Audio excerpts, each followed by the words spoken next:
ابھی ہم نے کیمسٹری میں یہ پڑھا کہ your brain is supervisor of your body, کہ آپ کا جو دماغ ہے، آپ کا جو برین ہے، وہ آپ کی پوری باڈی کا سپروائزر ہے. Your brain is supervisor of your body. اب جو ہمارا برین ہے، جو ہمارا دماغ ہے، اس میں کیا بنتا ہے؟ ہماری سوچ. ہماری سوچ کہاں سے جنم لیتی ہے؟ ہماری تھاٹس کہاں سے جنم لیتی ہے؟ ہمارے دماغ سے. آج سے کم و بیش 1400 سال پہلے حضرت علی کرم اللہ وجہ نے فرمایا کہ اپنی سوچوں کی حفاظت کرو، اپنی سوچوں کی حفاظت کرو، کہ یہ تمہارے الفاظ بنتے ہیں. جو تمہاری سوچ ہے یہ کیا بنتا ہے؟ تمہارے الفاظ.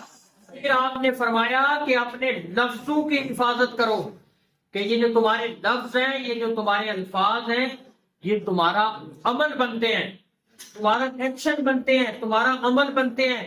پھر آپ نے فرمایا کہ اپنے عمل کی حفاظت کرو، اپنے ایکشن کے بارے میں احتیاط کرو، کہ یہ جو تمہارے عمل ہوتے ہیں یہ تمہاری شخصیت بنتی ہے، یہ تمہاری پرسنالٹی بنتی ہے، تمہاری ذات بنتی ہے.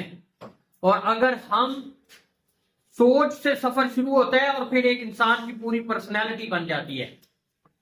یعنی جس طرح سے برین سپروائز کر رہا ہے آپ کی باڈی کو، اسی طرح جو آپ کی سوچیں ہیں، جو آپ کی تھاٹس ہیں، وہ آپ کی پوری شخصیت کو بناتی ہیں. اس لیے اگر اپنی شخصیت کو آپ اچھا کرنا چاہتے ہیں نا، تو اپنی سوچ کو ریفائن کریں، اپنی سوچ کو اچھا کریں.